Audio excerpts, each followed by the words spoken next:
Donc, bonjour à toutes et à tous, tous ceux qui nous ont rejoints sur le Zoom du KJ et qui sont déjà dans la salle avec nous. Je m'appelle Fred Guénaud, je suis en compagnie de Canel Brodure, étudiante en histoire et humanité, en stage au KJ, qui va collecter les questions à distance, qui va nous les transmettre. Je suis également en compagnie de M. Baltus, qui est docteur en sciences politiques et membre du KJ. Je n'oublie pas M. Blanchenet, Charlie Blanchenet, qui a su la partie technique de la manifestation, comme il a fait pour les autres. Merci beaucoup à M. Blanchenet. Merci. Merci aussi à Camille Brun, Océane Georges et Canel Brodure qui réalisent nos affiches habituellement. Merci d'avoir répondu à notre invitation à aborder donc une nouvelle fois la situation d'Haïti. Alors, comme je le disais la dernière fois, à l'occasion du webinaire animé le 23 mars par Jean-Michel Hauteville, Haïti nous est proche, Haïti nous est cher par son histoire, par sa culture et par son peuple. À l'occasion du webinaire précédent, notre intervenant a présenté principalement les données de ce qu'on appelle la crise haïtienne. Et pour le webinaire d'aujourd'hui, nous souhaitons connaître et comprendre les causes de la crise et surtout ce qui est fait pour en sortir. Sortir de cette situation tragique qui cause tant de souffrance à la population et en particulier aux personnes vulnérables, aux femmes et aux enfants. Alors, pour aborder ce second volet de la crise haïtienne, nous avons le plaisir d'accueillir Jackie Lumarque, recteur de l'Université de Quisqueya. Merci, Jackie, de nous faire l'amitié d'accepter notre invitation dans un contexte de forte sollicitation pour expliquer la situation d'Haïti. Jackie Lumarque est président de l'Université Quisqueya en Haïti, la principale université privée d'Haïti. Il est président depuis 2007. Il a également été membre du conseil d'administration et vice-président de l'AUF, Agence universitaire de la francophonie, un consortium de plus de 1000 universités réparties dans 100 pays dans le monde, de 2008 à mai 2017, si je crois bien, Jackie. Il a été également président de la conférence des recteurs et présidents des universités de la Caraïbe, la Corpuca, de 2012 à 2019. Il a été membre du conseil d'administration de divers comités scientifiques au Canada, en Europe et dans les Caraïbes. M. Lumarque a poursuivi à la fois une carrière universitaire dans diverses institutions scientifiques haïtiennes et étrangères et comme consultant international dans des domaines divers, l'éducation, l'économie, la gestion dans son pays, ainsi que pour des organisations internationales comme la Banque mondiale. Il a aidé le gouvernement haïtien à concevoir d'importantes réformes politiques et à créer de nouvelles institutions telles que le Centre de facilitation des investissements, le Conseil national des zones franches, etc.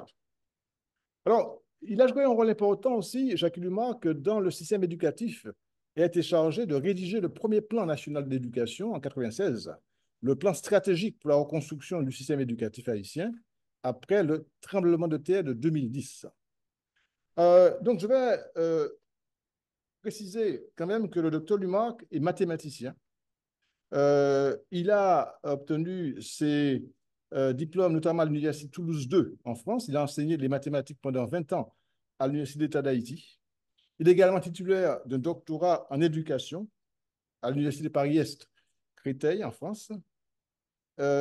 Et donc, le recteur Lumarque interviendra pendant une quarantaine de minutes sur le thème suivant, le défi du vivre ensemble entre barbarie et état de droit. Donc, Jacques Lemarque, recteur de l'université, monsieur le recteur, vous avez la parole. Merci Fred, merci beaucoup pour l'invitation. C'est évidemment avec plaisir que j'anime cette conversation pour le KJ et le CORECA, pas vrai? Tout à fait. Je sais à quel point vous, Guadeloupéens, vous vous préoccupez pour Haïti. Vous demandez qu'est-ce qui nous arrive, comment sommes-nous arrivés là? Et souvent, de façon plus pratique, que faut-il faire, que peut-on faire? Mais vous savez, c'est aussi la question de la plupart des Haïtiens, à commencer par le recteur que je suis, et qui, à travers colloques, conférences, chaires universitaires, groupes de travail, cherche avec une certaine angoisse à comprendre, cherche à dire et peut-être aussi à faire quelque chose, espérant contribuer à tracer ce que nous appelons souvent dans notre langage un nouveau chemin pour Haïti. Je considère donc, Fred, cette conversation, à travers les questions et les commentaires qu'elle va susciter, comme un moment de cette interrogation collective et solidaire avec vous, Guadeloupéens. Je n'ai pas consommé mon temps de paroles sur les diagnostics pour décrire ce que nous vivons. Aujourd'hui, nous sommes exposés, nous sommes à nu. Nous sommes à nu après des années de silence des médias étrangers sur la tragédie haïtienne. Une tragédie que la majorité des Haïtiens trouvaient déjà limite au-delà de l'insupportable. Et tout ça dans le silence des médias étrangers. Il a fallu, malheureusement, l'assassinat du président Jovenel Moïse pour que subitement l'attention du reste du monde se tourne enfin vers nous.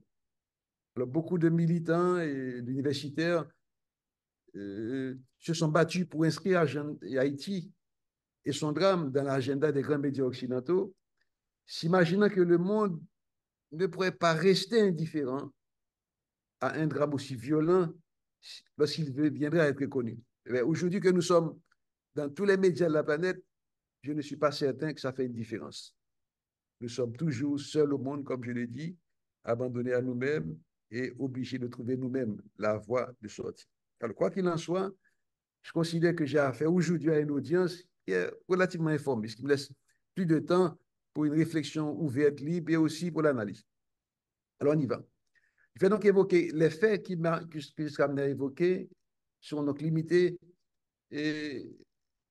au lien que je cherche à établir entre les termes de cette discussion. C'est puisque je mets sur la table trois concepts. Hein? Le vivre ensemble, comment penser, comment organiser notre vivre ensemble. Mais dans la tension entre la barbarie qui s'est installée dans notre société et l'exigence de l'état de droit. Bien évidemment, en sous-entendant que l'état de droit à construire est une condition essentielle pour sortir de la barbarie. Alors, parlons donc du vivre ensemble pour commencer. D'abord, une question plus ouverte et peut-être même naïve. Pourquoi vivre ensemble? Pourquoi est-ce qu'on ne peut vivre seul, reclus en soi-même, dans une sorte d'intériorité totale? Pourquoi moins, à tête moins? Pourquoi est-ce que je devrais admettre l'intrusion de l'autre dans mon existence?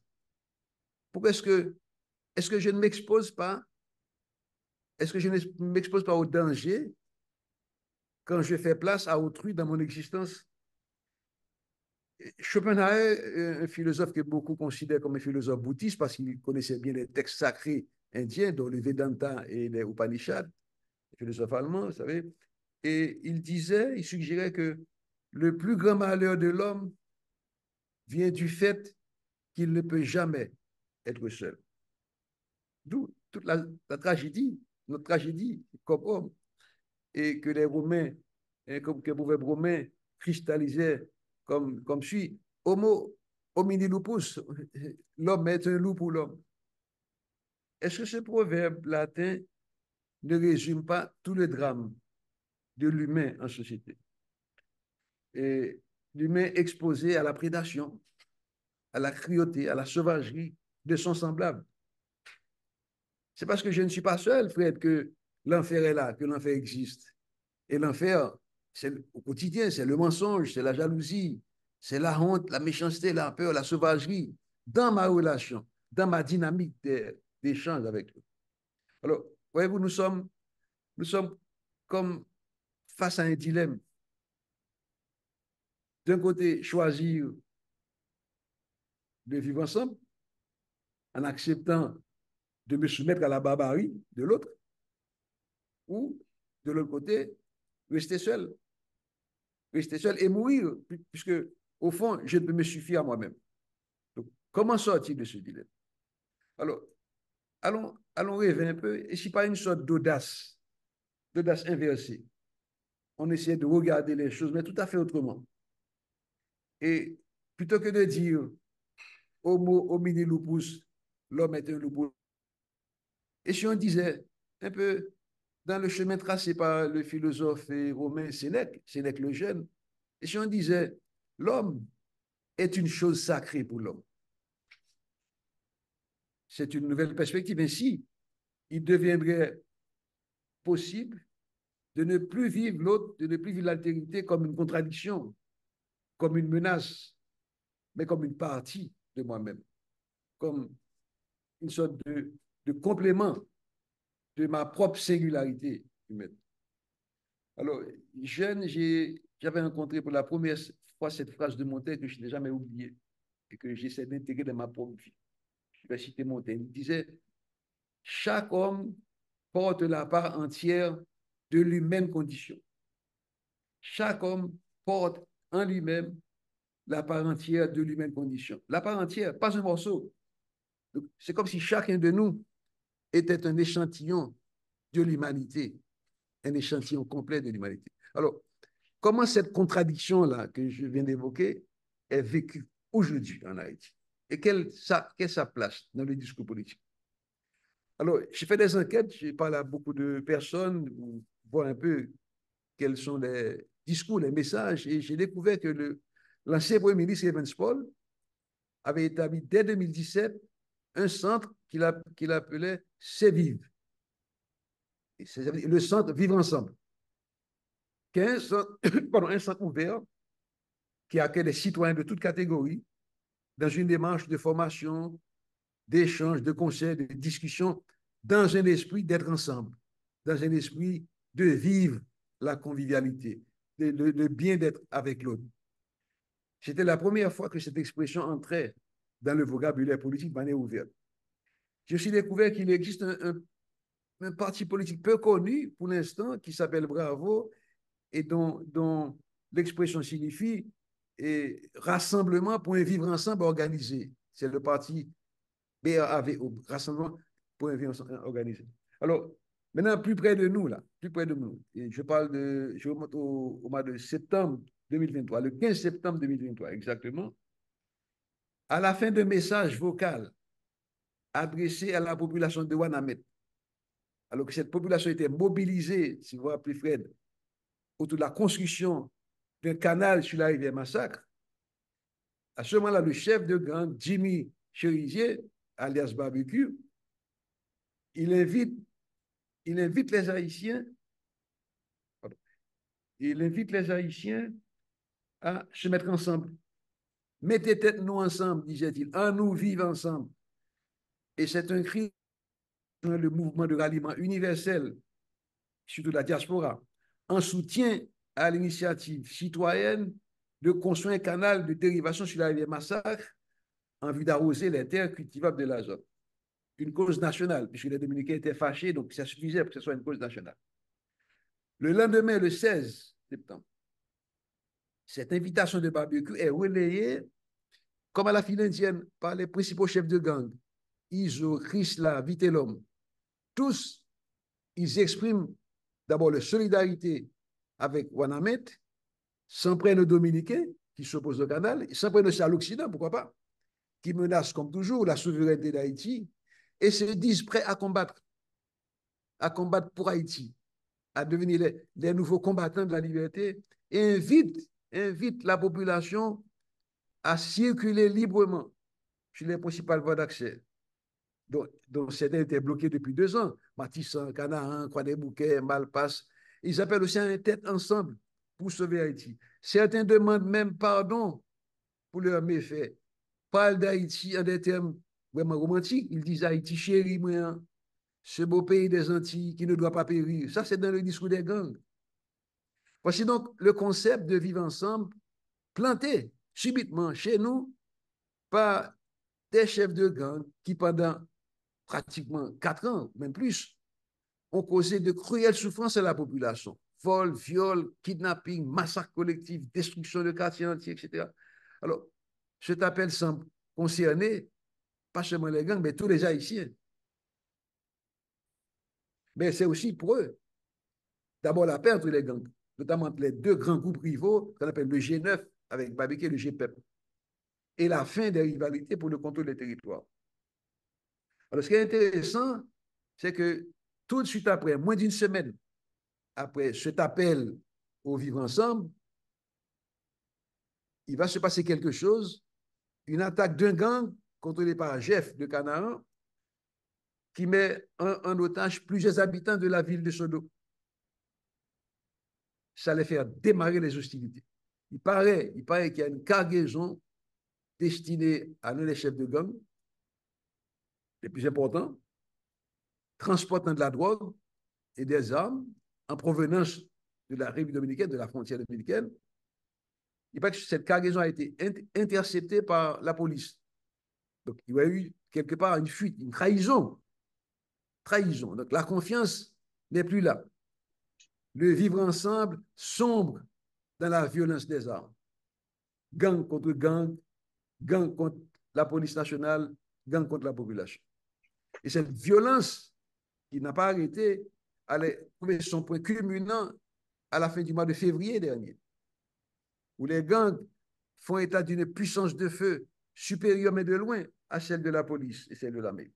Rien n'est épargné, comme vous savez dans toutes les nouvelles, les résidences des particuliers, les commissariats de police, une douzaine de commissariats de police incendiés, des centres commerciaux, des petits artisans du secteur informel, les établissements publics, les tribunaux, les écoles, les universités, les pharmacies, des hôpitaux, et même les deux principaux centres de détention de Port-au-Prince qui ont été, on dit conquis par les assaillants, mais d'autres personnes ont dit livrés aux assaillants, livrés aux gangs, qui ont libéré plus de 4000 prisonniers.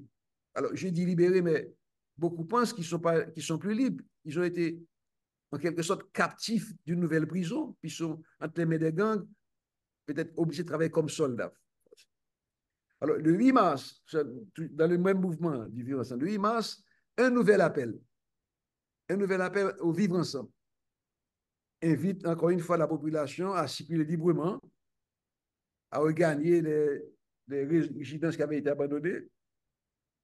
Et cet appel s'étend au département de la Tibonite, donc au-delà de Port-au-Prince.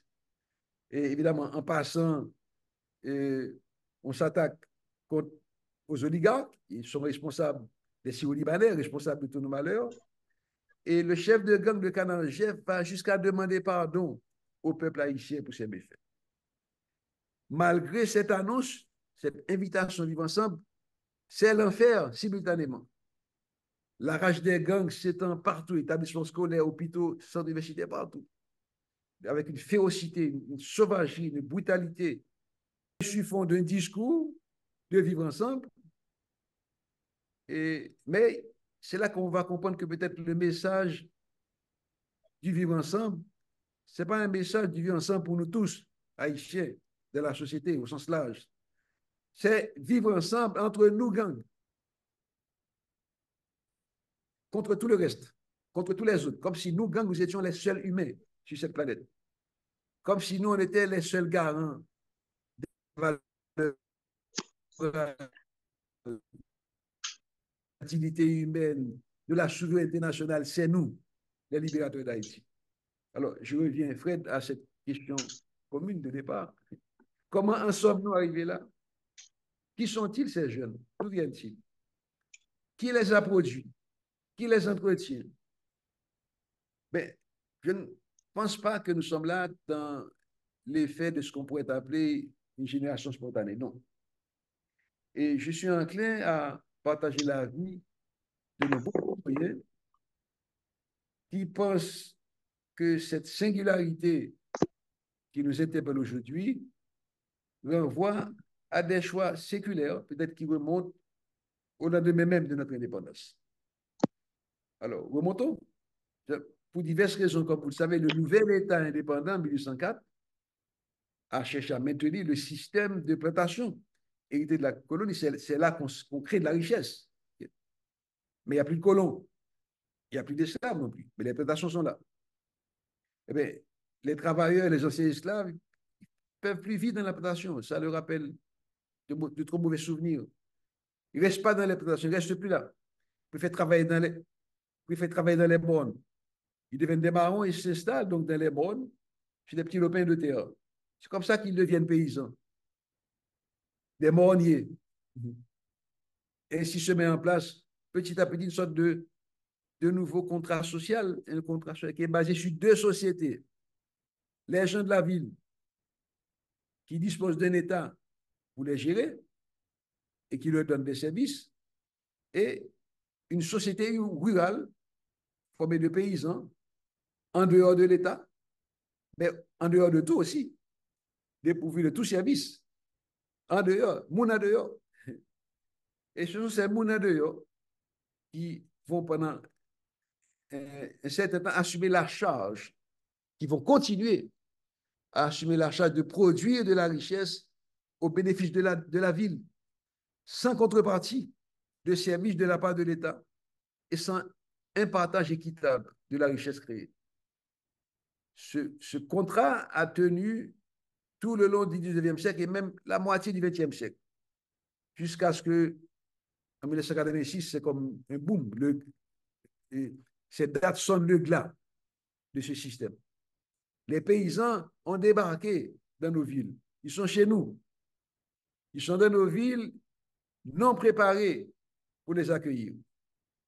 Et ils peuvent nous voir de près, nous regarder de près et être témoins de tous les services auxquels ils n'ont jamais eu accès, auxquels ils n'ont toujours pas accès. Pas d'école, pas d'électricité, pas d'eau potable, pas de soins de santé, pas d'assainissement dans le quartier, pas d'emploi, pas de logement.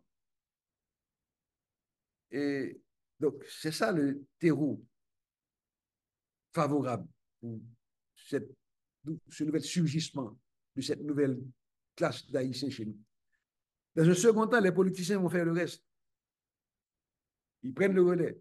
Et ça, c'est dans une tradition bien ancrée dans la stratégie de lutte des politiciens haïtiens, non seulement pour la conquête du pouvoir, mais aussi pour le maintien du pouvoir.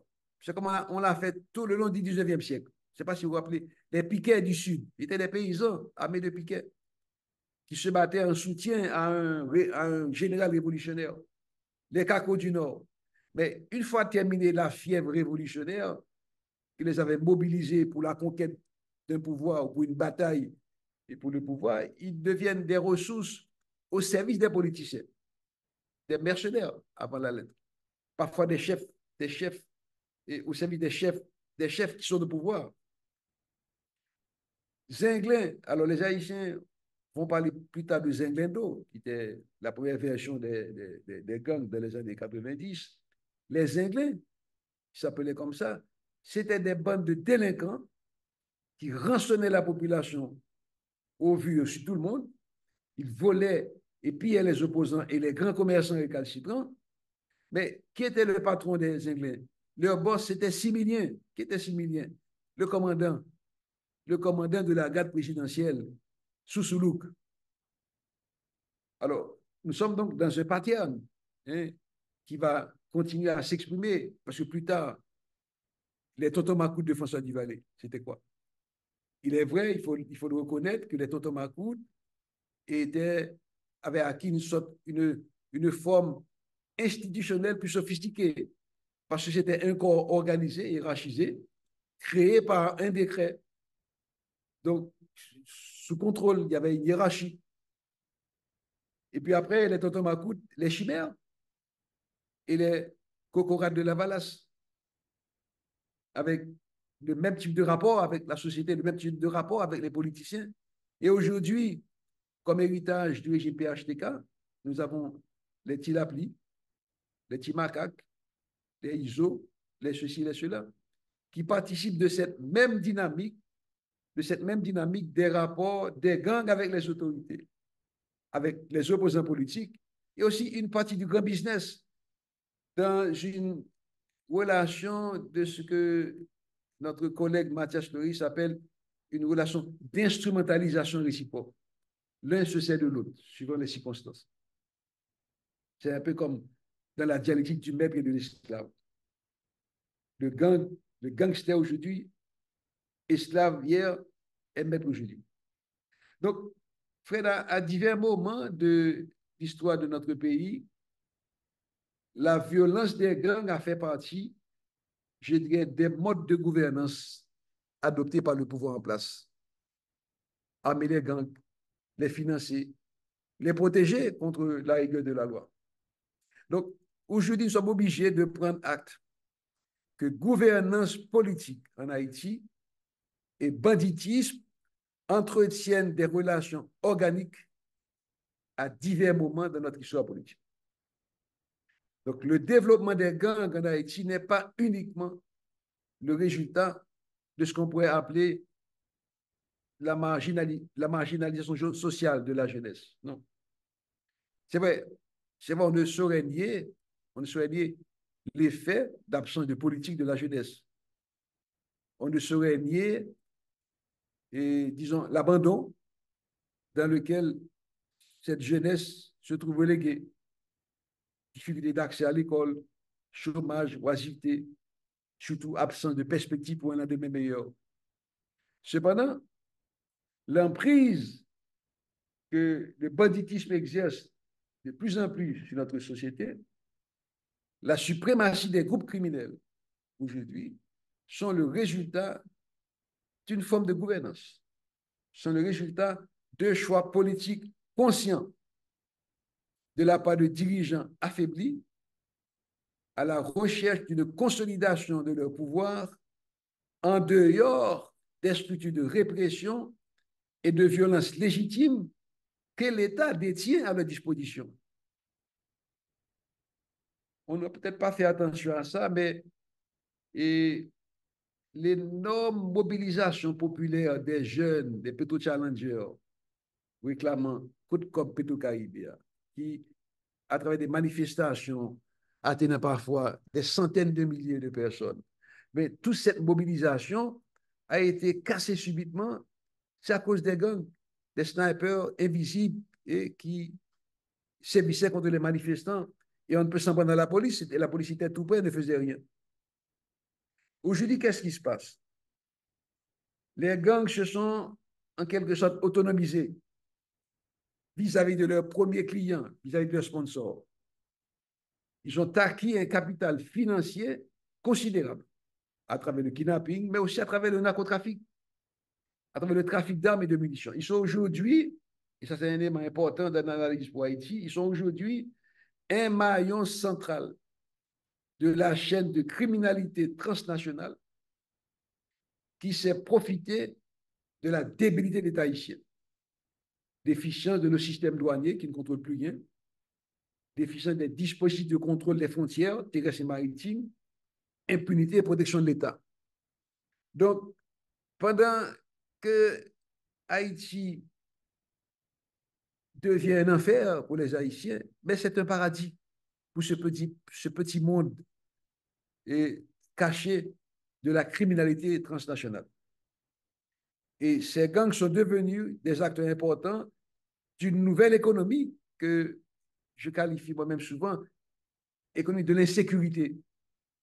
C'est une nouvelle économie qui apparaît, qui a ses marchés, qui a ses clients, qui a ses produits, qui a ses fournisseurs. Les axes routiers sont fermés à la circulation des véhicules, mais on peut passer. Ils sont accessibles moyennant un système de payage propre, sous contrôle des gangs, non pas de l'État. Les conteneurs en provenance de la douane traversent les zones contrôlées par les gangs contre paiement. Même chose pour les camions de livraison ou le transport des passagers qui ont la capitale à certaines villes de province. Donc, il y a donc des acteurs qui savent tirer profit de cette nouvelle économie et qui, par conséquent, ont comme tendance à la faire durer. Et ça va se considérer un pôle de résistance au changement sans que ce ne soit forcément des gangs, mais ils sont des acteurs de la périphérie des gangs et qui profitent de cette insécurité-là pour continuer à vivre, à suivre, mais aussi à faire de l'argent, à produire de nouveaux biens, à produire de nouveaux services. On comprendra pourquoi l'appareil d'État s'est toujours montré réticent à combattre ce que les autorités considèrent comme la source principale de leur protection. Pourquoi ils ont abandonné la police à elle-même? Pourquoi la police se trouve affaiblie face aux gangs et acculée ou incitée à la sous-traitance par les gangs? On comprend aussi pourquoi les forces armées d'Haïti ont été jetées aux oubliettes jusqu'à placer Haïti maintenant aujourd'hui devant le paradoxe de devoir solliciter l'intervention de forces armées étrangères après qu'on ait annihilé notre propre armée. Alors, cette insécurité permanente qui nous approche de la barbarie est donc un problème politique. Et c'est pour cela que la barbarie est persistante en projet de société conquérant face à l'état de droit. Cette barbarie, dans sa manifestation sous la figure de l'insécurité, tend à s'installer comme un mode de vie dans notre société. D'abord, l'État lui-même, qui a abdiqué de sa mission régalienne primordiale, constatant presque de manière impassible la réappropriation de cette mission par les gangs qui contrôlent la plus grande partie du territoire, organisent le péage des routes, taxent les commerçants, régulent la circulation des gens et des biens. Ainsi se constitue, comme presque sous le regard des représentants de l'État, c'est comme s'il y avait un nouvel État à côté de l'État formel, un nouvel État avec son territoire, sa population et même un certain pouvoir institutionnalisé parce que les gangs ont acquis la capacité de commander sur les territoires perdus et de se faire obéir par la population. De ce fait, ils ont acquis donc le monopole de la violence sur les territoires, sur le contrôle. Voilà donc aujourd'hui au centre de l'État, un nouvel État de fait et un État de non-droit, sans règles explicites, sans assujettissement à aucune norme, détenant droit de vie et de mort sur tout le monde. Alors, où est la place du vivre ensemble dans ce décor? Est-il possible alors de même penser, de rêver, d'organiser la coexistence du vivre ensemble avec cette barbarie-là? Serait-ce une folie de revenir à l'approche suggérée par le philosophe Sénèque le Jeune quand il dit que l'homme est une chose sacrée pour l'homme? Dans quel monde, dans quel univers? Mais quand même, c'est une perspective intéressante, une nouvelle perspective. C'est une perspective qui peut nous convier à chercher dans l'autre, dans l'altérité, cette part d'universel qui se trouverait en chacun de nous. Je me suis souvent demandé, est-ce que les gangs, les gangsters, les chefs de gang ont quelqu'un sur la terre qu'ils aiment? Une mère, une épouse, une belle petite fille de 5 ans qu'ils adorent, qu'ils chouchoutent. Est-ce que ça arrive d'avoir un épanchement, de sentir de l'amour, de la solidarité, de la fraternité pour un humain?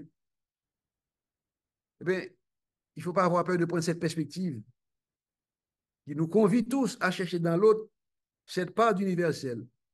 Dès lors, s'ouvre alors la possibilité d'envisager le vivre ensemble comme, non pas une donnée, non pas comme un fait, un acquis, mais comme une construction, comme un projet qui nous donne la possibilité de ne plus nous comporter comme des loups pour nous-mêmes.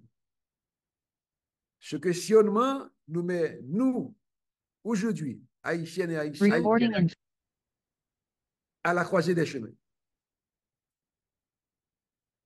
Nous sommes, depuis plusieurs décennies, c'est vrai, pris dans un cercle infernal de mal-vivre, d'intolérance, de décadence économique, d'appauvrissement, de corruption, d'impunité, surtout de délitement, d'effritement du lien social, de cruauté, de sauvagerie, de férocité, de barbarie. Cette forme d'inhumanité qui n'est pas de personne, où des enfants, des femmes, des vieillards sont battus, violés, massacrés, brûlés, chassés de leur résidence. Et on se demande, mais qui aurait pu imaginer un jour, qui aurait pu imaginer que la nation qui a mis fin à l'esclavage dans toute l'histoire de l'humanité, que cette nation puisse un jour se réduire elle-même de son propre chef à une nouvelle condition de servitude, se retrouvant à kidnapper les siens, donc à les ravir, à les revendre, argent comptant, comme sur un marché d'esclaves. Qui aurait pu, qui aurait pu imaginer que le combattant de notre histoire, le combattant qui s'est exposé à l'enjeu de liberté ou la mort, liberté ou la mort, que ce combattant qui s'est investi dans cet enjeu-là de liberté ou la mort puisse se constituer tout seul aujourd'hui, de par lui-même, en marchand d'esclaves, au détriment de ses frères, de ses sœurs, de ses voisins. Alors, s'il y avait encore l'Occident esclavagiste, colonisateurs, envahisseurs et prédateurs, comme ils seraient contents. Parce que du coup, ces nouveaux tyrans, je parle des chefs de gang, qui croient agir en homme libre parce qu'ils peuvent asservir les voisins, mais ce sont aussi en quelque sorte de nouveaux esclaves. Ce sont des esclaves. Et parfois même les dirigeants qui les tolèrent, qui les protègent, qui les financent, qui les protègent, ce sont aussi des esclaves de notre type. C'est un peu à l'image de ces commandeurs. Ça peut vous rappeler, le colon, il remettait parfois un fouet à l'un d'entre nous, qu'il appelait commandeur. Il avait la charge de surveiller et de punir ses propres frères. Et ça le rend oublieux de sa condition d'esclave. Il oublie qu'il est aussi un esclave. Il se constitue un esclave de l'étranger tout en croyant être libre. Alors, tous ces bandits, tous ces dirigeants qui les ont exploités, tolérés, protégés, ne sont-ils pas des esclaves de nouveau type? Jusqu'à ce qu'un jour, on vous remette à l'ordre, on vous rappelle que vous n'êtes plus commandeur, on vous remet dans votre position d'esclave. Nos politiciens n'ont jamais fini d'apprendre cela à leur détriment. Voilà donc comment des Haïtiens, des jeunes marginalisés, il est vrai, exclus de la société, il est vrai, en viennent à chercher leur revanche sur une société injuste en se mettant au service des esclavagistes nostalgiques, en oubliant qui sont les Haïtiens, en oubliant ce que représente un Haïtien pour l'humanité universelle. Je dirais en oubliant, en éteignant la lumière que nous avons fait naître pour les Noirs du monde entier et partant de toute l'humanité. Alors, voici donc des choses qui, contre nous, à l'évidence, nous tiennent éloignés du vivre ensemble.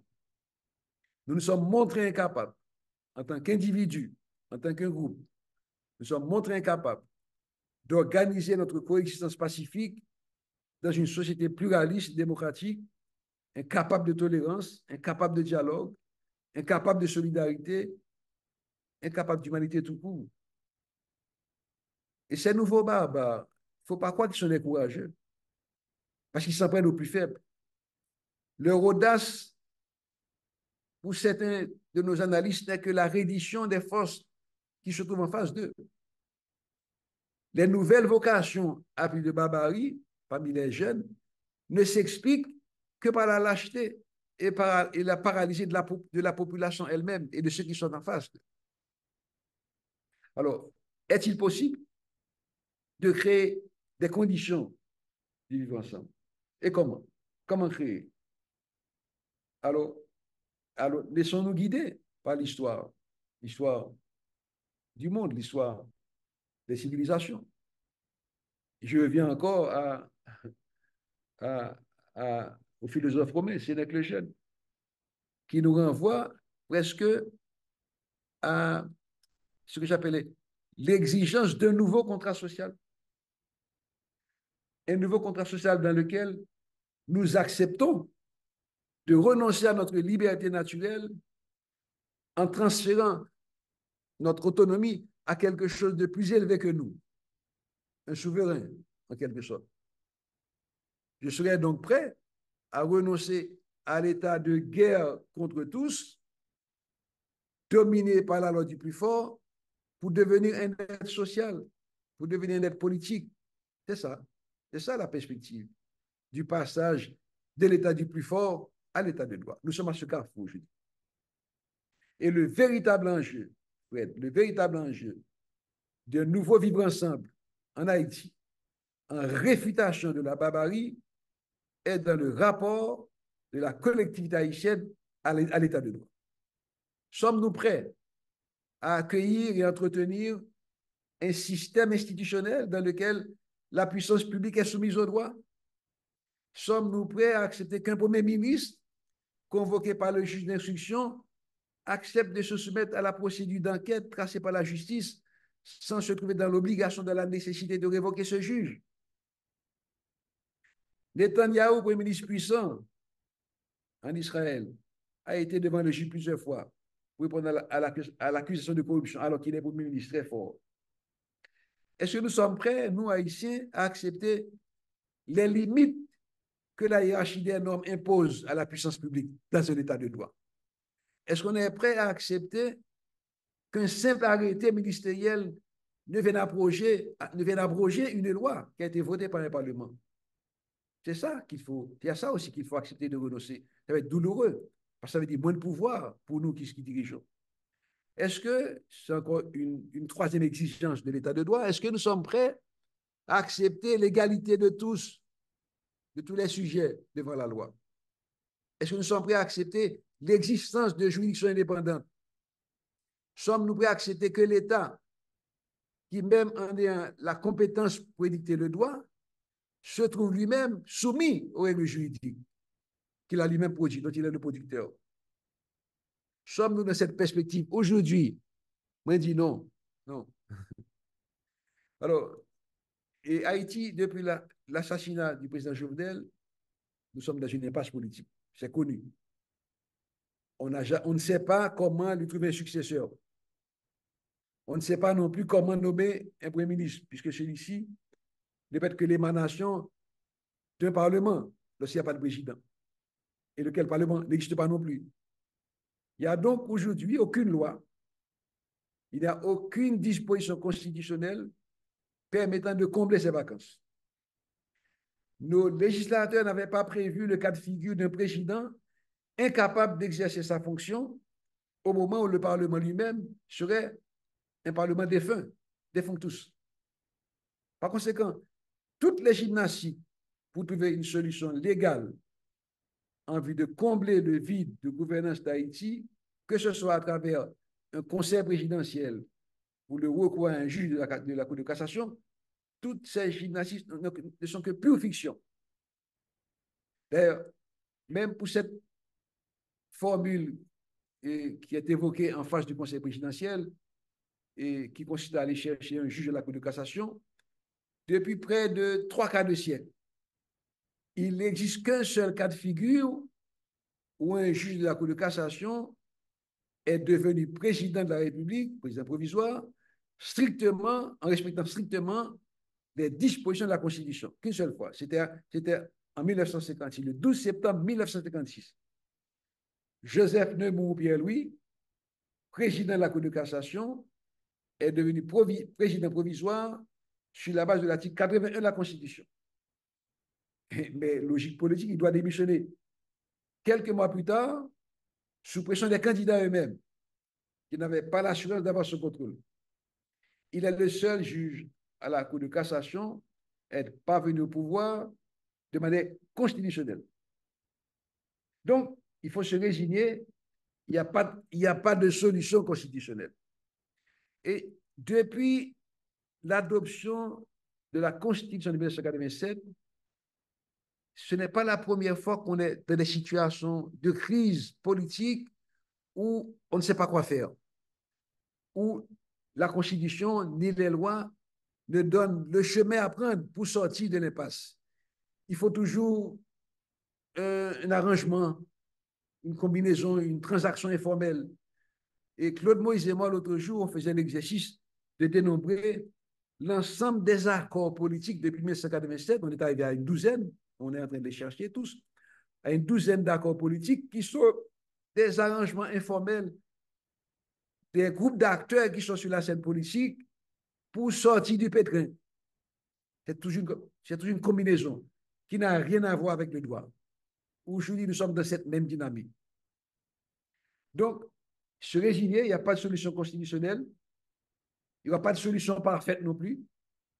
Nos acteurs politiques devront faire l'apprentissage de vivre avec la pensée que les décisions politiques n'obéissent pas forcément à une logique binaire de tout ou rien.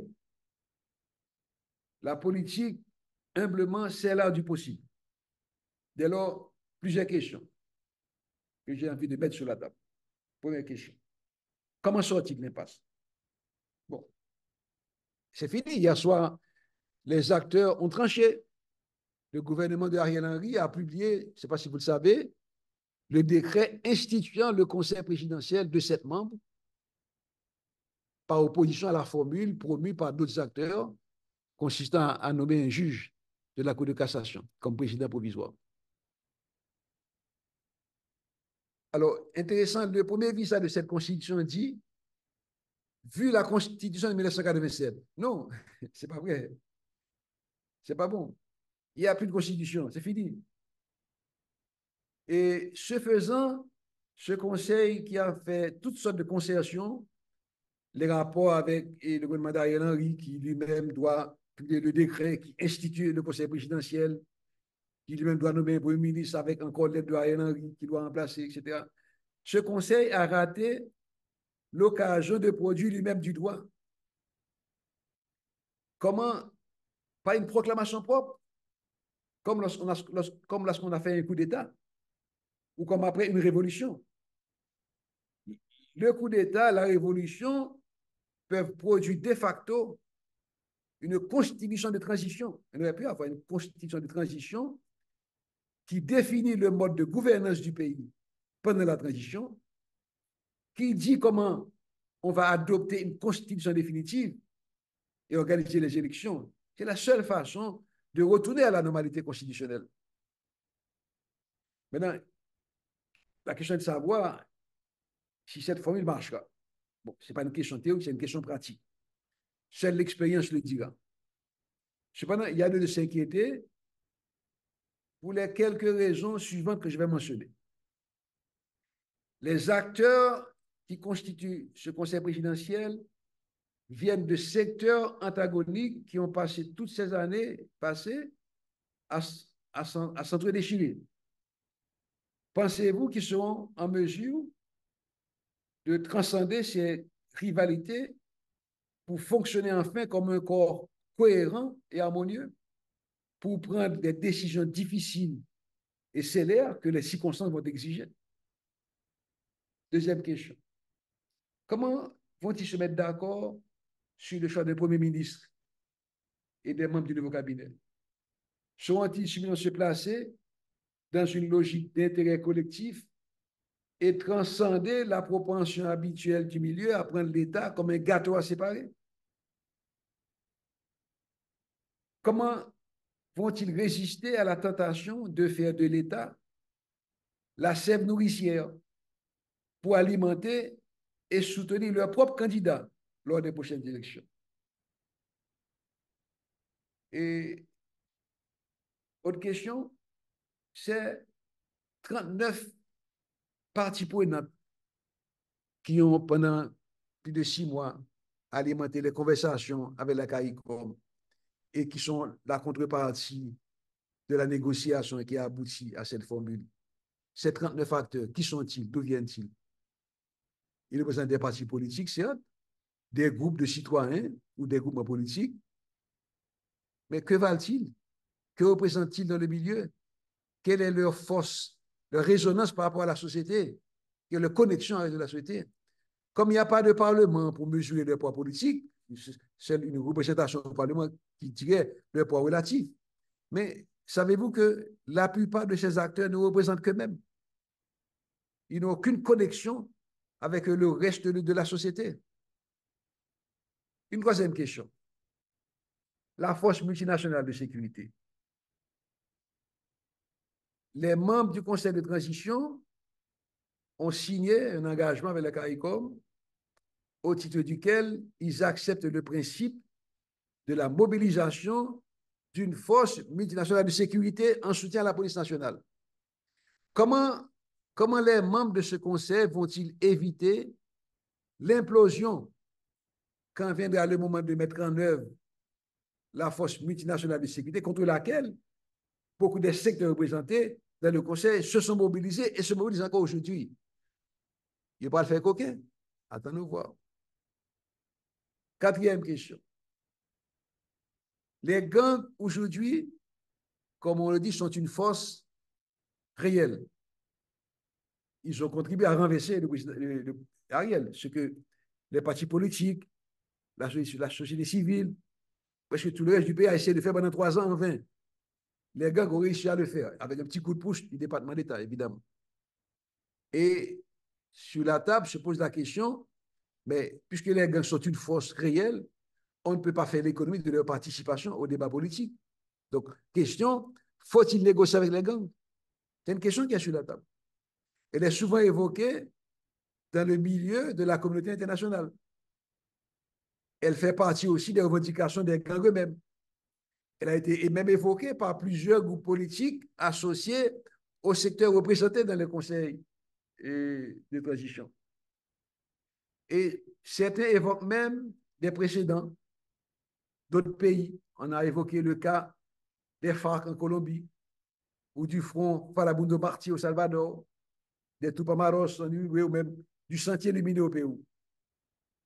On oublie une chose, ces groupes qu'on évoque sont des mouvements politiques animés par une idéologie et ils mettent tous en œuvre un projet de société, une certaine vision du monde, une certaine façon de faire la politique. Les gangs ici servent indifféremment le gouvernement, l'opposition, le business. Ils s'attaquent sans discrimination aux familles pauvres, aux institutions de l'État, aux infrastructures publiques, aux entreprises privées, aux petits marchands. Alors, dites-moi quel est le gain? Quel serait le gain pour Haïti ou pour ceux qui dirigent à négocier avec les gangs alors que l'État est dans un rapport de force où la supériorité va aux gangs? Ce sont ces lois qui vont prédominer dans les négociations. Cinquième question, pas des moindres, c'est la dernière. Faut-il faire confiance à la communauté internationale, toujours présente depuis le début? Depuis le début de la crise, j'ai toujours entendu ce leitmotiv, il faut que ce soit une solution haïtienne, Haitian-led solution. L'étranger ne veut plus mettre son nez dans les affaires haïtiennes. Il faut laisser les Haïtiens mariner dans leur crèche et s'entre-déchirer et finir par trouver même une solution, Haitian-led solution. Pendant qu'on le dit, est-ce que c'est vrai? Parce que les rapports avec l'Occident, depuis notre venue au monde, n'ont jamais été heureux depuis notre création. On s'est battu, comme vous vous rappelez, on s'est battu tout à tout contre les Espagnols, contre les Anglais, contre les Français. Et je ne suis pas partisan, moi, de se nourrir de l'obsession d'un passé glorieux qui servirait à tout imputer à l'autre en occultant la responsabilité des Haïtiens, même de nos élites. Mais les faits sont les faits. Et on ne peut ignorer ceux qui ont marqué notre histoire et qui ont produit des effets peut-être durables sur notre capacité de développement. Écoutez, prenons l'embargo imposé par les États-Unis dès 1806 à la demande de la France, 2 ans après notre indépendance. Prenons aussi la dette de 150 millions de francs imposée par le roi Charles X en 1825. Prenons les différentes occupations américaines et les missions de paix de l'ONU, sans parler des petits coups de pouce étrangers pour les coups d'État ou pour influencer les élections locales. Alors, tous ces événements, toutes ces intrusions nous ont laissés après avec plus de pauvreté, une plus grande instabilité politique, des institutions plus faibles, plus de corruption, un plus grand désenchantement et surtout moins de démocratie. Alors, cette communauté internationale qui n'a pas arrêté de nous encourager à trouver une Haitian-led solution, mais n'a pas manqué de soutenir Ariel complètement séparé en dépit des dégâts considérables que ce gouvernement dont une solution haïtienne. Les parties prenantes haïtiennes elles-mêmes sont incapables de se parler directement et ne communiquent qu'à travers la CARICOM. Le conseil présidentiel ne parle pas au gouvernement d'Ariel. Il achemine ses dossiers, ses propositions, ses projets de décret à la CARICOM, qui fait le convoi. Cette CARICOM elle-même a agi comme mandataire des États-Unis. Elle n'a jamais eu à jouer un rôle déterminant dans les crises antérieures. Donc, on a l'impression que chaque fois que la communauté internationale intervient dans nos affaires politiques, ce n'est pas pour notre bonheur. Elle intervient dans nos élections, c'est pour choisir les plus corrompus et les moins capables. Elle intervient dans les coups d'État, c'est à compte courant de la volonté populaire. Moi, je dis, il faut laisser les Haïtiens choisir seuls. Il faut nous laisser nous tromper seuls. Il faut nous laisser payer seuls le prix de nos mauvais choix. Nous allons souffrir, nous allons apprendre de nos erreurs et nous ferons mieux la prochaine fois. Pourquoi est-ce qu'on doit continuer à payer le prix des mauvaises décisions prises par les autres? Pourtant, pour finir ça, je vais conclure là. Pourtant, oh, si on met en parenthèse cette violence extrême alimentée par les gangs et pour lesquelles beaucoup d'Haïtiens s'interrogent aujourd'hui sur l'existence d'une main invisible, à part cette parenthèse, vous le savez, vous le vivez, nous on le vit, les Haïtiens ont une solide culture de convivialité. Les Haïtiens ont un puissant réflexe de vivre ensemble sans avoir besoin de systèmes coercitifs. On a appris à circuler paisiblement dans les rues sans finalisation. Aller faire ça devant les Champs-Élysées. On a appris à meubler nos nuits et nos journées de travail sans électricité, sans eau potable, sans assainissement, sans même les ramassages d'ordures devant nos portes. On a appris à vivre dans l'économie d'un État qui serait à notre service, qui serait même utile. On a appris à vivre avec la présence d'un État nuisible grâce au jeu des solidarités, grâce au jeu des engagements réciproques, des complicités des voisins dans l'action, des fraternités dans les déboires. Ce sont des atouts, ça. Ce sont des atouts qui devraient un jour servir pour nous permettre de retrouver le tracé du chemin qui a été dessiné par nos ancêtres.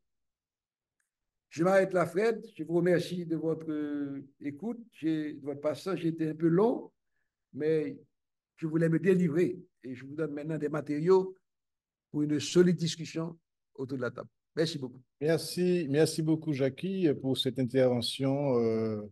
Je crois qu'il nous a appris beaucoup de choses, une intervention pertinente par les informations qu'elle nous livre, pertinente par les analyses aussi qui sont faites dans cette intervention, qui posent de vraies questions, même des questions nouvelles pour nous. Et donc, nous aurons l'occasion de te les présenter. Alors, je rappelle un peu les règles du jeu. Canel Boisdur va collecter les questions des internautes par écrit de préférence. Alors, je sais qu'il y a sur le Zoom, il y a des amis qui sont très informés et qui travaillent beaucoup sur la question haïtienne. Je pense notamment à Jackie Dahomey que je vois. Bonjour Jackie. Alors, bien sûr, si Jackie veut poser sa question à l'oral, c'est trop long, pas de problème, mais la tendance qu'on va essayer de respecter, c'est un écrit pour éviter qu'il y ait trop de questions parlées, orales, qui ne permettraient pas à tout le monde d'intervenir. Et puis, des questions également dans la salle, s'il y en a, on va les prendre par écrit et on les transmettra à Jackie Lumarque. Moi, ce que je voudrais, peut-être que pour introduire un petit peu la séquence questions, euh, c'est bon. Au début, je suis assez impressionné par ce qui a été dit sur l'histoire des gangs, en fait. Il y aurait comme une tradition de gangs qui serait née historiquement de la précarité, bien sûr, de la pauvreté, mais il y a surtout une instrumentalisation de cette réalité par les élites, d'une manière globale, et pas seulement les politiques. Alors, la question qui me vient, c'est une question qui est d'actualité. Cette violence qui n'est pas nouvelle, mais qui est quand même assez impressionnante aujourd'hui, comment la casser? Alors, je sais bien, j'ai compris ta question ou tes remarques à la fin.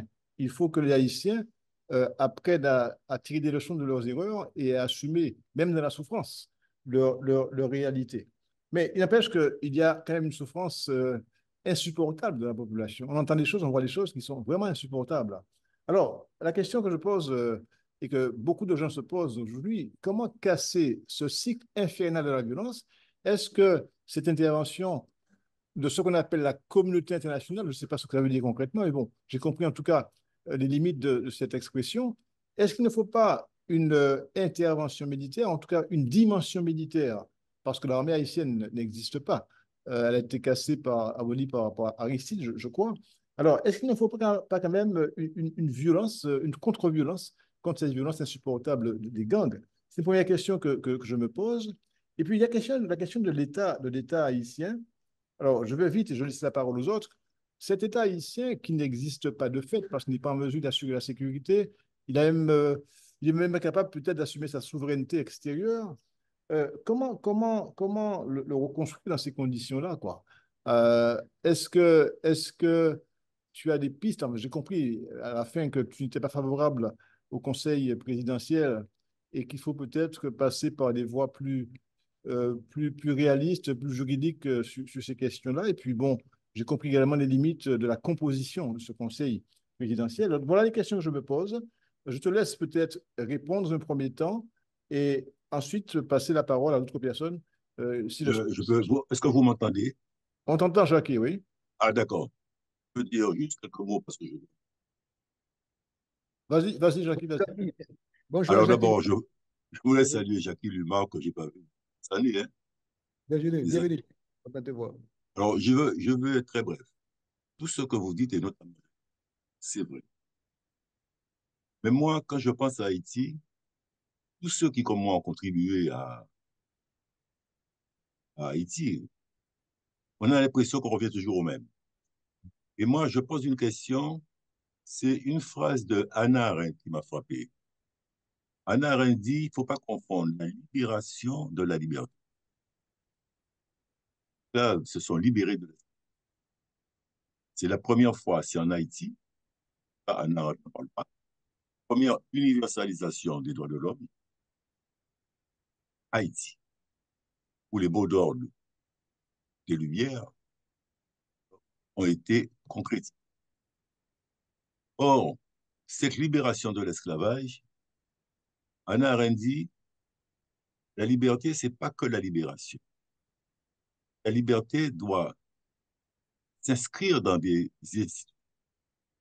Tout se passe comme si le peuple haïtien s'est libéré de l'esclavage, mais n'a pas su créer de façon solide des institutions pérennes. Et ces institutions, elles permettent de faire peuple autrement. Tu as parlé aussi, c'est un contrat social. Hein. C'est-à-dire qu'il y a bien un peuple haïtien, une solidarité, comme j'ai dit. Mais l'être ensemble politique, institutionnalisé et défaillant en Haïti depuis 2 siècles, malgré quelques tentatives. Comme si, au fond, faire peuple politiquement, être ensemble politiquement, est en Haïti une défaillance régulière. Voilà, c'est la question. Merci, Jackie. Donc, les questions se sont posées. L'autre que Bon, Jackie le marque, à toi. alors, oui, c'est des questions très complexes qui amènent à un développement encore équivalent à ce que j'ai fait là. Je vais peut-être pas avoir le temps d'approfondir. Et sur la question de l'histoire des gangs, et c'est c'est comme un pattern, parce que depuis, les historiens présentent souvent les piquets, les carcos comme des révolutionnaires. Mais une fois passé la fièvre révolutionnaire, ce sont des ressources de potentielle violence à la disposition du politique, donc des mercenaires. Et donc, nous avons donc assimilé ce pattern, n'est-ce pas, de recours à ces forces extérieures à l'État qui exprime un peu notre déficit dans le projet de construction de véritable État. Parce que dans l'État moderne, dans l'État démocratique, nous devons assumer l'exigence de violence et avoir le monopole de la violence. Et nous avons perdu ce monopole au détriment de transactions et avec d'autres acteurs de la société. Et, lorsque Jacques a fait référence à la distinction entre liberté et libération, moi j'ai tendance à croire que nous avons failli à l'interne dans le projet de faire jouir de la liberté à toute la population haïtienne. Les généraux qui ont été à la tête de la Révolution se sont accaparés de toutes les richesses de ce pays, de tous les biens de ce pays, hein, sont devenus nos nouveaux planteurs, comme nos nouveaux colons, en reléguant la plus grande partie de la population dans les mornes. Donc, depuis 200 ans, nous vivons ce modèle d'exclusion où la majorité des Haïtiens vivent un autre monde. Ce n'est pas sans raison que dans notre vocabulaire, on les appelle mouna dehors. Quand on dit en dehors, ils sont vraiment en dehors de tout, en dehors de l'État qui ne les sert pas. Un État uniquement au service des citadins, au service de la ville. Et je ne sais pas si vous avez remarqué que pendant un siècle, depuis 1804 jusqu'à 1904, tous les généraux qui ont fait la guerre se sont succédés à la tête de l'État. Et c'est jamais des élections, c'est chacun renverse l'autre. On a contribué à renverser le voisin, et puis on renverse à son tour. Ils ont tous occupé des fonctions présidentielles jusqu'à épuisement du stock. Et avec la même logique d'exclusion du monde en dehors. Donc, on ne peut pas vivre la pleine liberté lorsqu'on asservit nous-mêmes une grande partie de la population. La liberté, c'était pour ceux qui pouvaient en jouir, qui avaient accès aux ressources, et on a servi le reste. Et aujourd'hui, ce qui se passe là, à mon avis, c'est douloureux à dire. Moi, je vois ce surgissement de la violence, cette rage de la jeunesse, cette haine assumée, exprimée, comme étant la rançon de cette exclusion qu'on a organisée, gérée, maintenue. Comment vous imaginez, moi je suis dans l'éducation, je peux vous dire, à la fin du mois d'août, chaque début septembre, qui devrait être le moment de joie dans les familles. Les vacances sont terminées, on va rentrer à l'école. C'est l'angoisse, c'est le stress. Comment va-t-on faire pour envoyer l'enfant à l'école? C'est tous les frais de scolarité qui consomment 30% parfois du budget d'une famille pauvre. C'est aussi tout ce qui est accessoire, le matériel didactique et l'éducation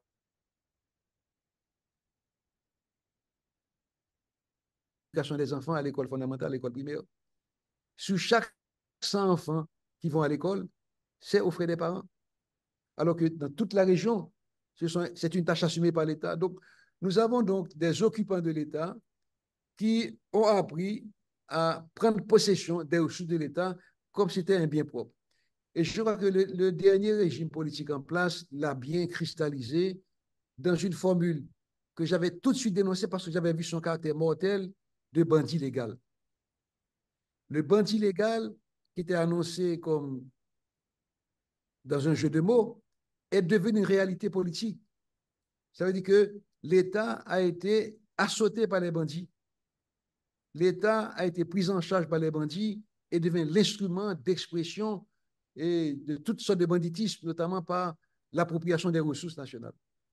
Et je pense que le vrai projet qui nous interpelle, c'est celui de la construction d'un véritable État de droit. C'est ça que les occupants n'arrivent pas à faire. Un État de droit, ça veut dire moins de pouvoir pour ceux qui dirigent l'État. Un État qui produit des lois, mais qui est assujetti aux lois. Un État où le chef d'État, le Premier ministre, accepte que la justice fonctionne indépendamment de lui, qui ne peut pas donner d'ordre aux juges. Et ça, c'est difficile à admettre. C'est la conscience qui est à faire. Maintenant, j'ai d'autres commentaires, mais je préfère laisser d'autres questions pour réserver ce que j'ai à dire après. OK. Alors, je vais peut-être relayer des questions qu'on a relevées sur le Zoom. Il y a une question de Marc Laviolette sur le décalage qu'il y a entre l'image qu'on envoie d'Haïti, qui est en guerre civile, pratiquement, entre guillemets, et puis une réalité du quotidien où on a le sentiment que ça fonctionne, ça tourne. Il y a des choses qui se font quand même au quotidien. Alors, la question qui est posée par Marc Laviolette, c'est de savoir est-ce que l'image d'un pays en guerre civile est erronée? C'est la première question. Il y a une question également qui est posée par Thierry Edouard. Les chefs de gang sont perçus comme des personnages infréquentables. Toutefois, peuvent-ils participer au dialogue national haïtien et comment? Alors, je crois que tu as abordé la question, mais la question est précise là maintenant. Est-ce qu'on peut les associer? Parce que tu as posé la question, mais tu n'as pas peut-être donné de réponse précise sur le sujet. Et puis, il y a une troisième question également de Tony Albina que je relève aussi. Le fait que la violence a toujours été présentée dès la fondation de l'État haïtien, pourquoi en Haïti, cette violence n'a jamais été domestiquée? Voilà les questions qu'on peut se poser. On prendra les autres après. OK. Bon, je suis certain que ceux qui posent ces questions ont déjà des éléments de réponse. Parfois, c'est dans la formulation, n'est-ce pas? Et comment dirais-je? Alors, on parle souvent de la résilience des Haïtiens. On ne sait pas comment atteindre les limites. Et c'est vrai qu'il y a... nous sommes dans une situation de guerre. Et c'est vrai que vous pouvez voir l'image d'acteurs du secteur informel, de petits marchands qui circulent, parce que c'est une question de vie ou de mort.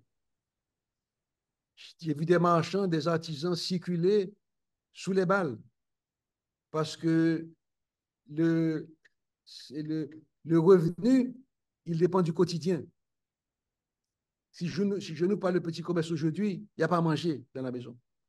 Donc, c'est une question de vie ou de mort pour ceux-là.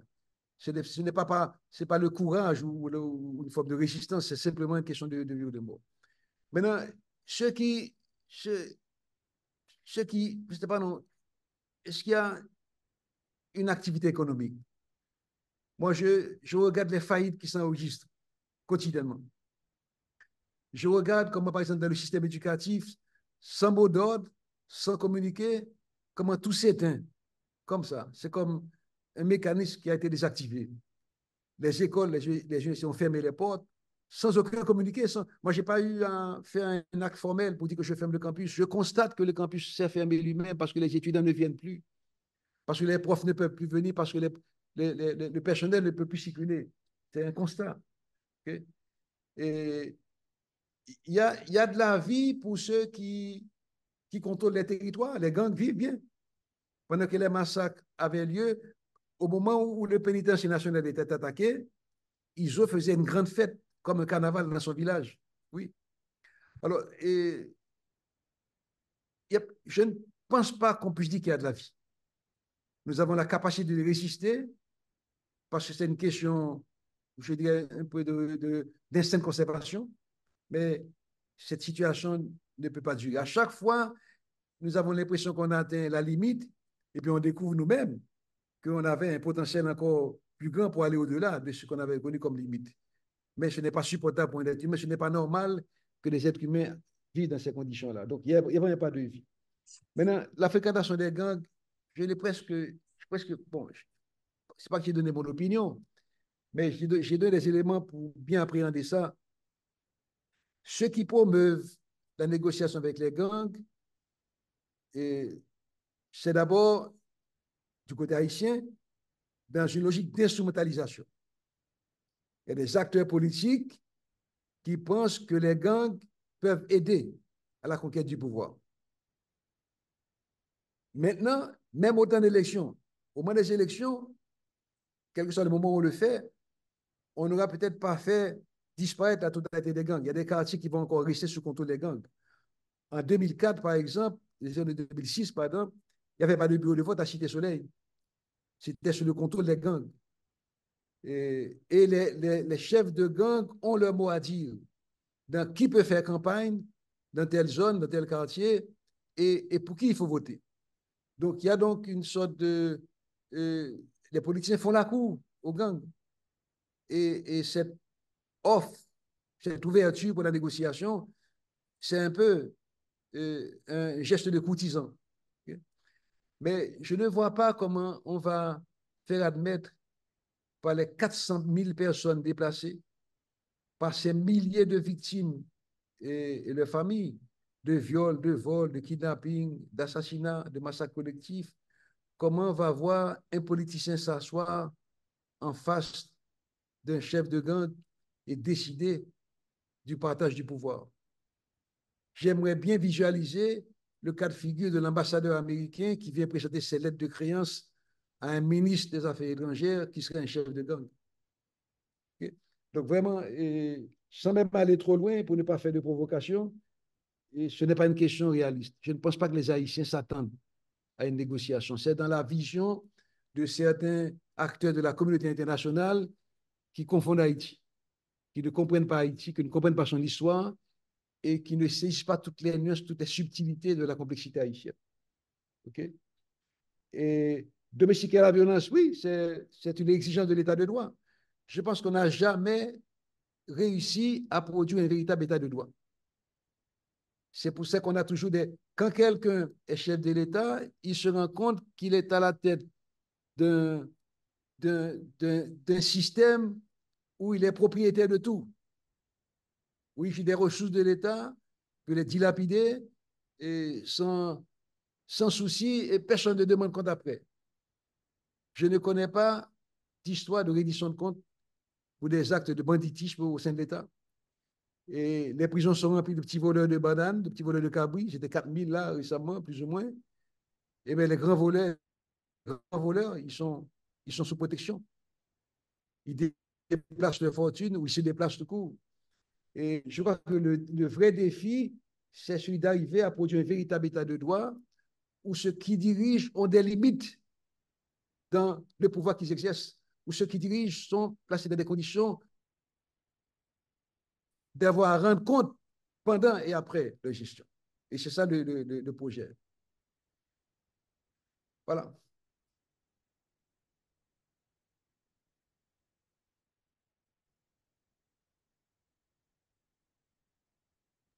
Jackie, je reviens sur la question de la violence, de l'état de droit et du futur d'Haïti. Il y a une question d'ailleurs qui a été posée par Dominique Aurélia sur quel futur pour Haïti. Mais si on reste dans cette logique, c'est un commentaire que je fais, en même temps une question. Si on a cette logique que Haïti doit trouver en elle-même la solution au problème, ce que je comprends, mais si en plus on considère que les gangs ont de la ressource et sont aussi nos ressources, est-ce qu'on ne risque pas d'attendre pendant longtemps avec une violence qui va devenir, je veux dire, un mode de gouvernement, comme tu dis, avec ses limites? On a vu des histoires dans le monde, hein, des sociétés sans État ou avec État failli ou État défaillant qui durent dans le temps. La Somalie, par exemple, c'est un exemple. Il y a même des théories maintenant sur l'État failli. Donc, Haïti, d'ailleurs, fait partie de de l'illustration de cette théorie de l'État failli. Est-ce qu'avec cette idée qu'on va attendre, en tout cas, que l'État de droit progressivement s'installe, que les Haïtiens prennent conscience du problème, qu'ils trouvent la solution en eux-mêmes, sans appui nécessaire d'une communauté internationale qui a montré ses limites, est-ce qu'on ne risque pas d'aller dans des situations plus qu'insupportables de quasi-génocide de cette population haïtienne? OK. Alors, curieusement, la,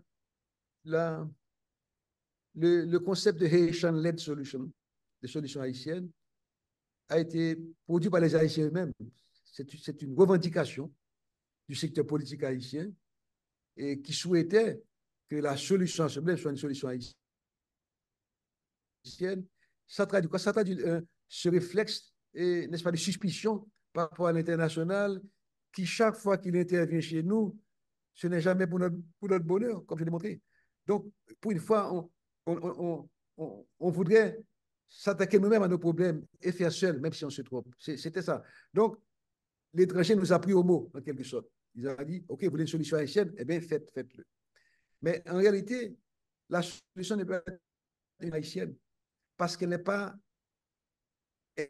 les, les codes qui, qui contrôlent le problème ne sont pas entre les mains des Haïtiens. Vous prenez par exemple le cas des gars.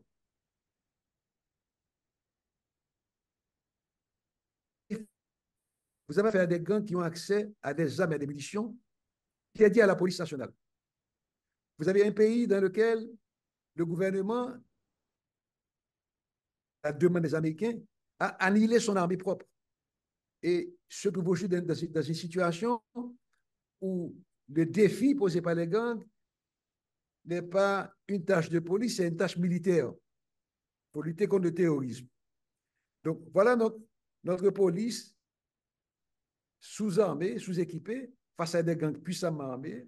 Voilà notre armée handicapée, immobilisée, rendue inopérante par le jeu d'une transaction, d'un accord entre les dirigeants haïtiens et le gouvernement américain. Et puis, on reconnaît la nécessité d'avoir une armée, okay, pour remplir les tâches de lutte contre le terrorisme. Deuxièmement, la puissance des gangs vient du fait aussi de leur connexion avec le réseau de la criminalité transnationale. Aujourd'hui, Haïti est un petit paradis pour les narcotrafiquants parce qu'avec un État faible, avec une douane poreuse, avec un système judiciaire déficient, eh bien, c'est le corridor privilégié pour la drogue vers les États. On ne peut pas résoudre seul, on ne doit pas le résoudre seul. Pour quelle raison? Parce qu'Haïti ne produit pas de drogue, Haïti ne consomme pas non plus de drogue. Le plus grand marché de la drogue se trouve en Amérique. Et comme on sait en général que le commerce mondial est drainé non pas par la production, mais par le marché, ce sont les marchés qui définissent les logiques de production. Ce sont les marchés qui définissent les logiques de cycle d'approvisionnement. Donc, on ne peut pas résoudre le problème de la drogue sans les Américains. Dans ce sens-là, je pense que c'est à ceux qui contrôlent le plus grand marché de la drogue qu'il impute de faire le premier geste pour venir aider Haïti. Parce que ce faisant, ils devraient eux-mêmes céder. C'est vrai que c'est un marché créateur de richesse, c'est un marché qui mobilise des milliards de dollars par jour. Je ne pense pas que les grandes forces économiques qui aiment l'argent laisseraient ça aux petits Colombiens, aux petits Haïtiens, aux petits Dominicains. Non. Il y a vraiment aux États, dans la machine américaine, il y a des forces de mafia importantes qui savent profiter de ce commerce et qui aujourd'hui profitent d'Haïti. Je me dis souvent, est-ce qu'il n'y a pas une sorte d'accord implicite pour. Et c'est comme si on laissait Haïti dans un temps de réaction pour les narcotrafiquants. Parce que ce commerce peut fleurir grâce à l'enfer que vivent les Haïtiens, mais aussi qu'en même temps, le paradis créé pour les narcotrafiquants. Donc, pour cette raison, on ne peut pas traiter seul. Et j'ai dit que les États-Unis possèdent la technologie, ils possèdent le système d'information, ils possèdent l'arsenal logistique et financier nécessaire pour démonter le trafic de la drogue. La volonté politique pour le faire est absente. Deuxième raison pour laquelle on ne peut pas résoudre seul, la plupart des armes qui sont les causes de cette destruction de notre société, ils viennent des États-Unis. L'armée d'Haïti est interdite d'approvisionnement aux États-Unis par les armes. La police nationale ne peut s'armer que de manière parcimonieuse, sous contrôle du département d'État. Donc, l'armée et la police n'ont pas accès à des munitions, alors que les gangs sont abondamment approvisionnés, surabondamment approvisionnés. On ne peut pas résoudre cette question seule. Il faut interpeller nos voisins et les responsabilités de la recherche de ce. Donc, pour cette raison, quand on dit Haitian-led solution, je pense que c'est une utopie qui peut nous amener à tourner en rond. Il faut adresser cette question-là dans une perspective de co-responsabilité des acteurs politiques des deux côtés de la barrière. Merci, Jackie. Alors, il y a encore des questions. Je te les pose et puis on va penser tout à l'heure à la conclusion. Alors, pensez-vous qu'Haïti, c'est M. Baltus, pensez-vous qu'Haïti pourra un jour être gouvernable si on considère le fait que le peuple haïtien est par essence contestataire et inclin à la constante révolution et que ce comportement semble être dans sa culture? C'est une question. Deuxième question qui nous vient de Camille Brun. Elle dit, par rapport à la violence, hein, étant donné la violence omniprésente dans l'État, les rues, etc., la solution pourrait-elle être de fractionner le pays temporairement en zones distinctes pour limiter la circulation des gangs, des armes et rétablir, zone par zone, un ordre sécuritaire progressif? Enfin, une question encore de Camille Brun. Quel rôle concret la diaspora peut-elle jouer, selon vous, dans la crise actuelle? Wow, des questions complexes, oui. Bon, allons voir. Nous sommes un pays contestataire comme les Français. On a été un peu de vous. De vous. C'est vrai qu'il y a une culture de contestation, mais je ne sais pas, non, c'est un peuple docile qui a aussi un sentiment de profonde justice. Quand le sentiment d'injustice est présent, c'est un peuple qui est prêt à aller à toutes les extrémités. Ce même peuple convivial, solidaire, fraternel, qui s'entraide. Je ne sais pas si vous vous rappelez, après le tremblement de terre, les Américains étaient pressés pour envoyer Saddam Command, donc des militaires présents sur le terrain, pour venir, c'était surtout pas seulement pour aider, c'était en prévention des actes de violence et de barbarie. On pensait que Haïti allait être affaibli à sang parce que les gens allaient profiter pour piller et voler. Non, au contraire. Il n'y a jamais eu d'acte de pillage. Il y a eu un élan de solidarité, de fraternité extraordinaire. Haïti, c'est ça aussi. Donc, on est le réflexe de contestation, c'est un réflexe contre le sentiment d'injustice. Okay? Et ça, c'est une notion très forte. Et même dans le vaudou, savez-vous que lorsque le système judiciaire haïtien n'est pas capable de voir justice, eh bien, on va voir le prêtre vaudou, on va voir le Ougan, on demande justice. Et le procès est établi clandestinement dans une autre sphère. Donc, c'est ce réflexe vraiment de révolte contre le sentiment de justice qui crée cette contestation. Si vous faites l'effort de mettre en place un véritable respecte les règles du jeu, respecte la loi, ne vole pas, ne sont pas corrompus, ne pillent pas le pays et travaillent dans le sens de l'intérêt général, les Haïtiens vont jouer le jeu. Okay. Maintenant, la question de Camille sur la violence fractionnée, c'est déjà presque le cas en quelque sorte, parce que si vous avez le cas haïtien, la vie est normale. À jamais là où surtout mon chef de cabinet Clifford, eh bien, il peut sortir jour et nuit. Et il y a une vie sociale, les écoles fonctionnent, les business fonctionnent, etc. Évidemment, comme Port-au-Prince joue un rôle central dans l'économie du pays et comme marché, par exemple comme marché agricole, et qu'il n'y a pas de, il y a plus de flux agricoles, par exemple, la Grand'Anse et le Sud sont en train de payer très cher parce qu'il y a des tonnes de produits agricoles qui périssent et parce qu'ils ne peuvent pas atteindre le marché de Port-au-Prince. Et l'essence n'arrive pas au Cap haïtien parce que les voies d'accès sont sous le contrôle des gangs, donc le prix de l'essence a été multiplié par 4. Donc, il y a un impact sur le coût de la vie, mais si c'est un rapport avec la sécurité et le fonctionnement des institutions, oui, les écoles fonctionnent, les services publics fonctionnent, les marchés fonctionnent, il y a une vie sociale dans ces zones-là. Mais ça ne suffit pas. Ça ne suffit pas. Le siège de l'État, c'est la capitale, c'est Port-au-Prince. Et c'est de là que vient le message le plus important pour l'État de droit et l'organisation du vivre ensemble. Sinon, il arrive un moment où la force de frappe des gangs, leur supériorité déjà affirmée face à la police mais va s'exprimer dans d'autres territoires. Et aujourd'hui, il n'y a rien. Il n'y a rien qui empêche les gangs de s'occuper de 100% de Port-au-Prince. On m'a dit qu'ils essaient de prendre le palais national. J'ai dit qu'il n'y a pas encore la volonté. Ils sont là. S'ils avaient la volonté de prendre le palais national, ils sont obligés de le faire. Ils ne savent pas quoi faire avec après. Parce que si tu prends le palais national,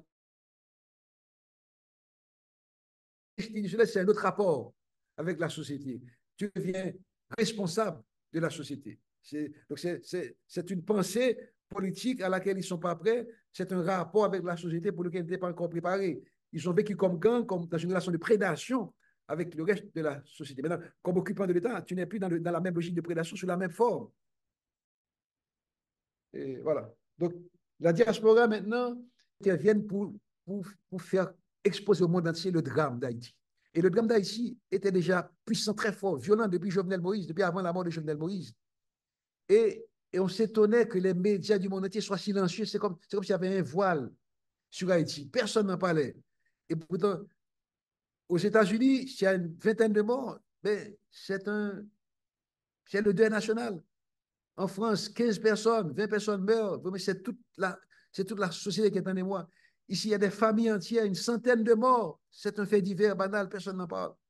Alors, c'est-à-dire, on a besoin de cette diaspora pour faire écho à nos souffrances, faire répercuter ça dans le monde entier et peut-être faire naître d'autres solidarités. On a aussi besoin de la diaspora parce qu'on pense que les politiques étrangères des grands États vis-à-vis d'Haïti ne nous sont pas toujours favorables. Que la diaspora peut servir de bouclier contre les mauvaises décisions étrangères de la France, du Canada, des États-Unis, par exemple, contre Haïti. Ils peuvent influencer les décisions politiques dans un sens favorable à Haïti. Donc, on ne compte pas seulement sur la diaspora pour le transfert, c'est vrai. Et ça aide à mettre la situation à un seuil minimum, mais qu'il y a des pervers aussi, hein, notamment parce que ça alimente l'importation dominicaine. Ce n'est pas seulement pour votre argent. Et on a besoin de vous plus tard pour votre expertise, pour votre savoir-faire au moment de la reconstruction d'Haïti. Il faut compter sur un bassin d'expertise, un bassin de compétences qui peut aider les Haïtiens à se reconstruire dans une relation de coopération plus conviviale, plus fraternelle, plus solidaire, sans condescendance et sans racisme. Oui, c'est ça, c'est des rôles auxquels on vous attend au carrefour pour ça. Mais pour l'instant, soyez notre ambassadeur, soyez notre voix, notre bouclier contre les mauvaises politiques, soyez notre promoteur pour de nouvelles décisions politiques, pour qu'on arrête de nous faire tourner en rond. Très bien. Alors, il y a une question, peut-être que ce sera la dernière, celle de Dominique Aurélia, voilà, sur laquelle on revient. Haïti. D'accord. Bon, je ne peux répondre qu'à titre personnel, ce n'est pas un scientifique qui va répondre, c'est un humain, un citoyen. Moi, je crois dans le futur d'Haïti.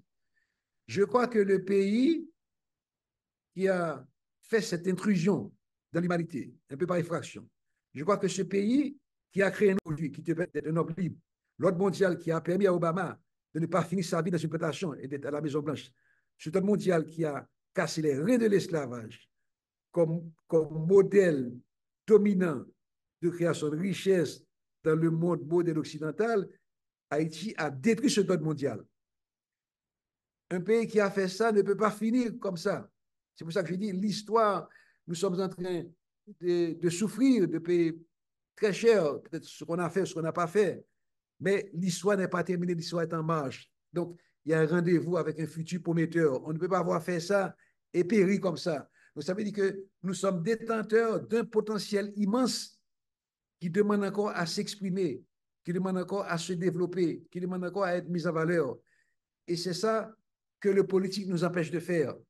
Et moi, je suis certain aujourd'hui que si on prenait les dispositions pour rétablir uniquement la sécurité, tu serais surpris de voir comment il y aurait un boom économique. Le PIB d'Haïti exploserait tout de suite parce qu'il y a des forces productives potentielles qui sont là en attente d'expression.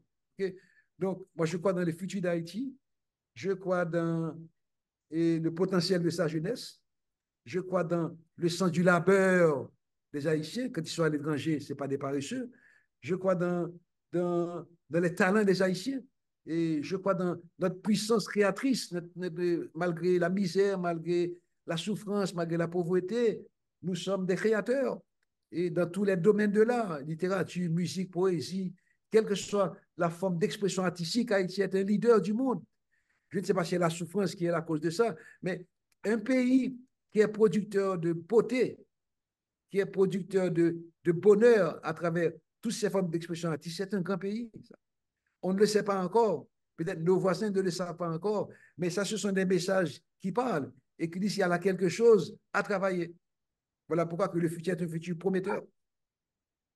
Merci beaucoup, Jackie. Je considère que ce que tu as dit et qui sont, comme je l'ai vu sur le chat, de belles paroles d'espoir, est-ce qu'on peut considérer que c'est ta conclusion? Sinon, tu as le mot de la fin.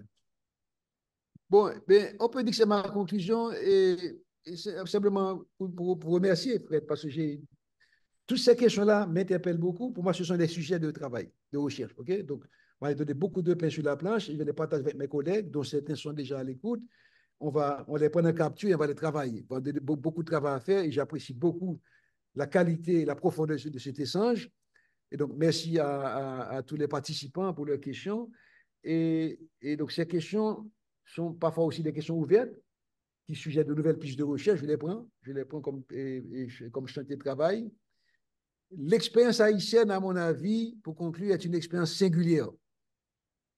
C'est une expérience qui soulève, peut-être sans le vouloir, de nouveaux paradigmes sur le vivre ensemble, sur la relation de l'État avec les citoyens, sur les relations d'Haïti avec le reste du monde. Je dis souvent, Fred, que Haïti est une société extrêmement complexe, qui est au carrefour de plusieurs enjeux, qui est au carrefour de plusieurs conflits, de plusieurs centres d'intérêt. C'est pour ça que je plains les diplomates qui sont envoyés en Haïti, qui sont placés à nos chevets. Je pense qu'il leur manque l'humilité, mais aussi qu'il leur manque ce que j'appelle cette profondeur, cette culture historique et politique pour comprendre Haïti, pour comprendre les nuances de notre environnement et produire les bonnes réponses à nos problèmes. Et voilà. Donc, merci encore, chers collègues, pour cette très riche conversation et à la prochaine peut-être. En tout cas, merci beaucoup, Jackie. Tu as des remerciements de plusieurs personnes sur le chat. Merci et à une prochaine. Bon, je pense que malheureusement, on aura encore parlé d'Haïti et peut-être après, sur d'autres ton, on parlera d'Haïti certainement. Mais bon, pour le moment, nous suivons avec beaucoup d'attention les avancées en Haïti. Merci et à la prochaine. Merci beaucoup. À la prochaine. Bye bye.